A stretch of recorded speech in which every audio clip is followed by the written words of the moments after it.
இஸ்ரவேல் முழுவதும் தாவீது ஃபேமஸ் ஆறாரு. தாவீதுடைய புகழ் தேசமெங்கும் பரவுகிறது. தாவீதுடைய கீர்த்தி தேசமெங்கும் பரவுகிறது. இந்த புகழ்ச்சியின் சத்தம் யாருடைய காதுல கேக்குதுன்னா சவுலுடைய காதுல கேக்குது. அவன் சொல்றான், எனக்கு 1000 தாவீதுக்கோ 10,000 கொடுத்தார்கள். பைபிள் சொல்லுது எரிச்சல் அடைந்தான். இவன் கம்பேர் பண்ணி பார்க்கிறான், அவனை தாவீதை பார்க்கிறான். சவுலே, உன்னைத்தானே கர்த்தர் முதல்ல அபிஷேகம் பண்ணினார், உன்னைத்தானே இஸ்ரவேலரை காப்பாற்ற ரட்சிக்க வழிநடத்த அவர்கள் ராஜாவை கேட்டபோது முதல் முறையா உன் மேலதானே கர்த்தருடைய கண்கள் பட்டது. உனக்குள்ள இருந்த அபிஷேகம் விலையேற பெற்றது அல்லவா? அந்த அபிஷேகத்தை நீ மட்டுப்படுத்தின, நீ உதாசீனப்படுத்தின, நீ கீழ்ப்படிய வேண்டிய இடத்துல கீழ்ப்படியல. நீ தேவனுடைய ஊழியன் சொன்ன அத்தனையும் செய்யல, கொஞ்சம் செஞ்ச, பாதி செஞ்சுட்டு பாதி செய்யல. இது உன்னுடைய தவறு. அவன் தன்னுடைய தவறை உணராமல், தன்னை தானே நிதானித்து அறியாமல் அவன் யாரை கம்பேர் பண்றான்? தாவீதை கம்பேர் பண்றான். தாவீதை பார்க்கிறான், எனக்கு 1000 தாவீதுக்கு 10,000. எரிச்சல் அடைந்தான். எப்பெல்லாம் மற்றவர்களுடைய வளர்ச்சியையும் புகழ்ச்சியையும் நீங்க கம்பேர் பண்ணி உங்களுக்குள்ள எரிச்சல் வருதோ, you have to recheck your anointing. உங்களுடைய அனாயிண்டிங்கை நீங்க செக் பண்ணணும். நான் சரியான பாதையில் தான் போறேனா, நான் கரெக்டாக தான் போயிட்டு இருக்கிறேனா? இன்னும் ஒருவருடைய வளர்ச்சியில் உங்களுக்கு பொறாமை இருக்குன்னா நீங்க செக் பண்ணணும், உங்களுக்குள்ள கர்த்தருடைய ஆவியானவர் உண்மையில இருக்கிறாரா? இன்னும் ஒருவர் மேல நீங்க கோபம் அடைகிறீங்க, அவர்கள் மேல எரிஞ்செறிஞ்சு விழுறீங்க, அவங்களுடைய வளர்ச்சி உங்களுக்கு பிடிக்காம இருக்குன்னா நீங்க செக் பண்ணணும். நம்மை நாமே நிதானித்து அறிந்தால் நம் நியாயம் தீர்க்கப்படும். ஆனா மற்றவர்களை பார்த்து கொண்டே இருந்தால், நான் சொன்ன முதலாவது அபிஷேகம் பண்ணப்பட்ட சவுல், கர்த்தரால் தெரிந்து கொள்ளப்பட்ட சவுல், கழுதைக்கு பின்னால் போய் கொண்டிருந்தவனை உன்னத ஸ்தானத்தில் ஆண்டவர் வைத்து அழகு பார்த்தார். அந்த சவுல், அவனுடைய வீழ்ச்சி எங்க போயிருச்சுன்னா, பைபிள் சொல்லுது, கர்த்தர் விட்ட ஒரு பொல்லாத ஆவி சவுலை ஆளுகை செய்தது. அபிஷேகம் பண்ணப்பட்டவன் வேறொரு மனிதனா மாறினவன், வேறொரு இருதயம் உள்ளவனா மாறினவன், கர்த்தருடைய கிருபையினால் தீர்க்க தரிசனம் உரைத்தவன். ஆனா பைபிள் சொல்லுது, அதுக்கப்புறம் ஒரு பொல்லாத ஆவி சவுலுக்குள்ள புகுந்துருச்சு. சவுலுக்குள்ள புகுந்துருச்சு. சவுல் விரும்பினதை செய்ய முடியல. தாவீது வந்து இன்ஸ்ட்ருமெண்ட் சுரமண்டலத்தை வாசிச்சாதான் சவுலுக்குள்ள இருக்கிற பொல்லாத ஆவி வெளியே போகும். அபிஷேகம் பண்ணப்பட்டவன் பாட்டு பாடினாதான் பொல்லாத ஆவி பிடிச்ச சவுலுக்கு ஒரு விடுதலை. அங்கேயும் விடல.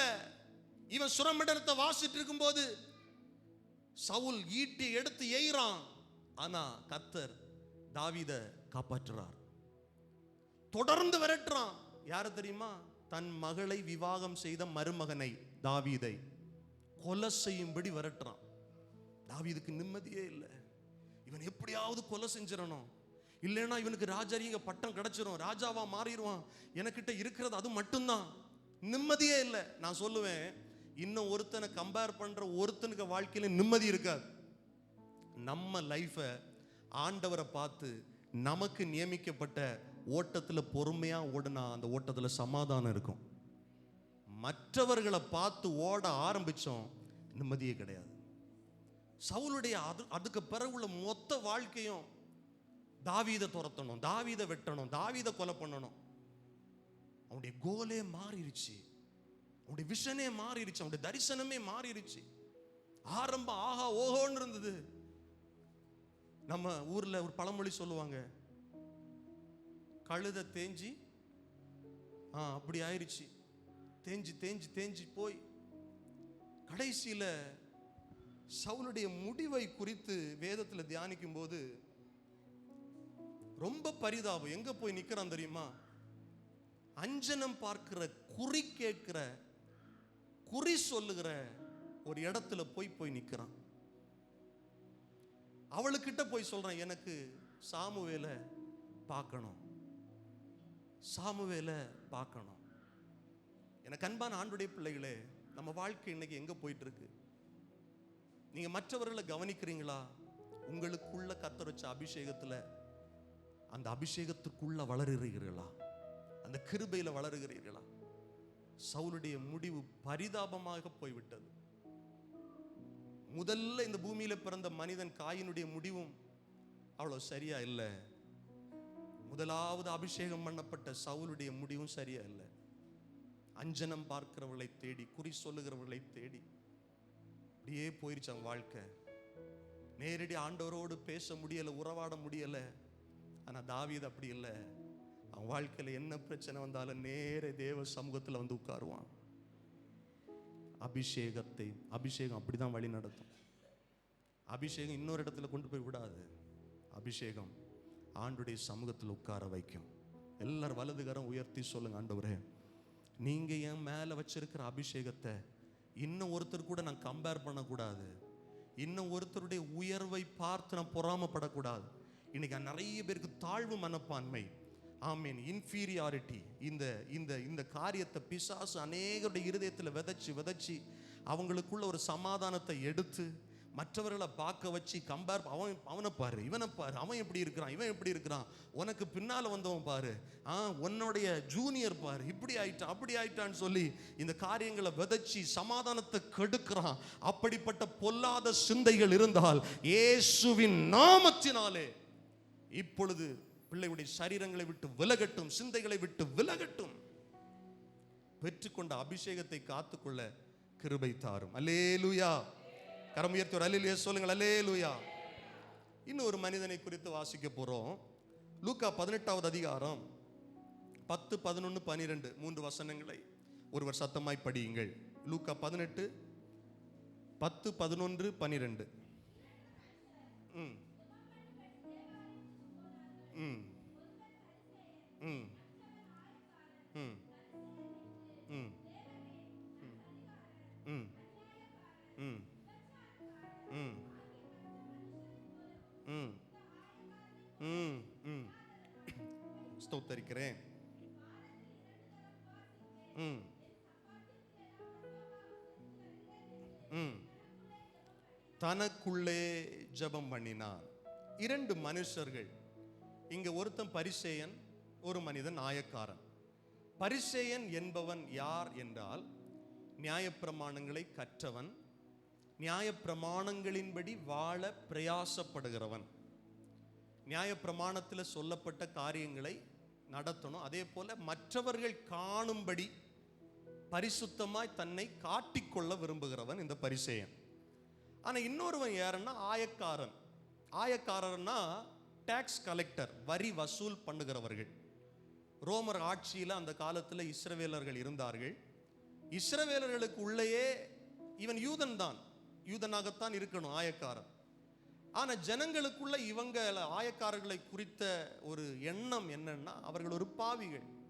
ஏன்னா நமக்கு தெரியும், சகேயு ஒரு ஆயக்காரன், இயேசுடைய சீஷரில் ஒருவர் ஆயக்காரராக இருந்தவர். இவங்களை எல்லாம் பார்க்கும்போது ஜனங்களுக்கு இவர்கள் பாவிகள் அப்படின்னு முத்திரை குத்திடுவாங்க. என்னன்னா, பொதுவாகவே ஆயக்காரர்கள் என்ன செய்வாங்கன்னா, தங்களுக்கு விதிக்கப்பட்ட இவ்வளவுதான் டாக்ஸ் கலெக்ட் பண்ணணும்னு ரோமன் கவர்மெண்ட் ஒரு ஆர்டர் போட்டிருக்கும். ஆனால் ஜனங்க கிட்ட இவங்க என்ன செய்வாங்கன்னா, கூடுதல் வரி வசூல் பண்ணி அங்கே கொடுத்துட்டு அந்த சம்பளத்தையும் வாங்குவாங்க. கூடுதல் வரி வசூல் பண்ணுறதை கணக்கு காட்டாமல் இவங்களே வச்சிருவாங்க. அதனால பரவலாகவே ஆயக்காரர்களுக்கு ஜனங்கள் மத்தியில் இவர்கள் ஒரு பாவிகள் என்ற ஒரு முத்திரை. அதான் நம்ம சகேயுடைய வீட்டுக்கு இயேசு போகும்போது எல்லாரும் சொல்றாங்க, இவர் பாவிகளுடைய வீட்டுக்கு போறார். ஏன்னா ஊரெல்லாம் என்ன பேச்சுன்னா, சகேயு ஒரு பாவி. இப்போ கவனிங்க, ஆனால் எல்லா ஆயக்காரர்களும் பாவிகளா என்றால் இல்லை. இப்போ எந்த ஒரு வேலையிலும் பாருங்களேன், இப்போ அரசியல்வாதிகள் இருக்கிறாங்க, கவர்மெண்ட் எம்ப்ளாயிஸ் இருக்கிறாங்க. கவர்மெண்ட் எம்ப்ளாயிஸ்னாலே பொதுவாகவே பரவலா சிலருக்கு மனசில் இவங்க லஞ்சம் வாங்குவாங்க, அந்த அதிகாரியை போய் பார்த்தா காசு வாங்குவாங்க. பொதுவாகவே ஒரு வில்லேஜ் ஆஃபீஸில், ஒரு பஞ்சாயத்து ஆஃபீஸில், இல்லைன்னா ஒரு கலெக்டர் ஆஃபீஸில் வேலை பார்க்குற யாரும் இருந்தால் அவங்களுக்கு ஏதாவது கைக்கூலி கொடுக்கணும். இது பொதுவாகவே மனுஷங்கள் மத்தியில் இருக்க ஒரு மைண்ட் செட். ஆனா எல்லாரும் அப்படியானா இல்ல. பலர் நேர்மையாய் உண்மையாய் லஞ்சம் வாங்காமல் தேவனுக்கு பயந்து ஒரு காசு கூட வாங்காம, கிளைண்ட் கிட்ட இருந்து ஒரு டீ கூட வாங்காம அவங்க கடமையை செய்யற உண்மையான கவர்மெண்ட் எம்ப்ளாயிஸ் நம்ம ஊர்லயும் நம்ம தேசத்திலும் இன்றைக்கும் இருக்கிறார்கள். அவர்களுக்காய் கர்த்தருக்கு ஸ்தோத்திரம். அதே போலதான் அந்த காலத்தில் ஆயக்காரர்கள் எல்லாரும் அநியாயமா வரி வசூல் பண்ணாங்கன்னா இல்ல.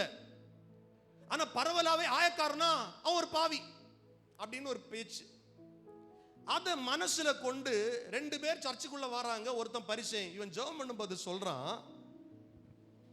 அந்த பரிசேயன், தேவனே நான் பரிகாரர், அநியாயக்காரர், விபச்சாரக்காரர். பாத்தீங்களா, அவன் பிரேயர்லயே மற்றவர்களோடு உள்ள கம்பாரிசன்ல தான் ஸ்டார்ட்டே பண்றான். அவங்கள போல இல்ல கண்ணை இப்படி வச்சுட்டு இந்த பக்கத்தில் நிக்கிறான் இல்ல, இவனை போலே இல்லை. இன்னைக்கு நிறைய பேர் சர்ச்சுக்கு வரும்போது அப்படிதான். அவன் என்ன ட்ரெஸ் போட்டிருக்கிறான், இவன் என்ன ட்ரெஸ் போட்டிருக்கிறான், அவனுக்கு மேக்கப்பை பார், இவனுக்கு மேக்கப்பை பார், அவனுக்கு அழகப்பார், இவனுக்கு அழகப்பார். சர்ச்சுக்கு வரும்போது நானும் கர்த்தரும் என் இருதயத்தில் கர்த்தர் பேசணும். நான் ஆண்டவரை பார்க்க வந்திருக்கிறேன். ஆமே, அவனை மாதிரி நான் இல்லை. என்ன வார்த்தை பேசினாலும் அவனை மாதிரி நான் இல்லை. அப்பா தப்புனோம். அந்த குடும்பத்தை மாதிரி நாங்க இல்லை, இந்த குடும்பத்தை மாதிரி நாங்க இல்லை. அதை கர்த்தர் விரும்புகிறதே இல்லை. ஆண்டவர் சொல்றாரு, நீ ஒன்ன பாரு. இவனுக்கு ஜெபம் என்னன்னா அவனை மாதிரி இல்லை, இவனை மாதிரி இல்லை, இப்படி இல்லை, அப்படி இல்லை அப்படின்னு சொல்லிட்டு அவன் செய்யறதே சொல்றான். நான் எல்லாத்தையும் கீழ்ப்படுகிறேன், நான் உபவாசம் பண்றேன், தசம பாகம் கொடுக்கிறேன், காணிக்க கொடுக்கிறேன். இந்த ஆயக்காரனை போல இல்லாததற்காய் நான் கர்த்தரை ஸ்தோத்திரிக்கிறேன். ஆனா எல்லாராலும் பாவி என்று முத்திரை குத்தப்பட்ட அந்த ஆயக்காரன் என்ன பேசுறான்னா, தூரத்தில் நின்று தன் கண்களை வானத்திற்கு நேராக எடுக்க துரியாமல் ஆண்டவருடைய சமூகத்தில் தன்னை தாழ்த்தி, நம்ம எப்பெல்லாம் ஆண்டவருடைய சமூகத்தில் வருகிறோமோ நம்மை தாழ்த்தணும். பாருங்க, தேவ சமூகம் நம்ம பெருமையை பேசுற இடமே கிடையாது, நம்ம தாளந்த பேசுற இடமே கிடையாது, நம்ம உயர்வை பேசுற இடம் கிடையாது, நம்முடைய மேன்மையை பேசுற இடம் கிடையாது. நான் அதை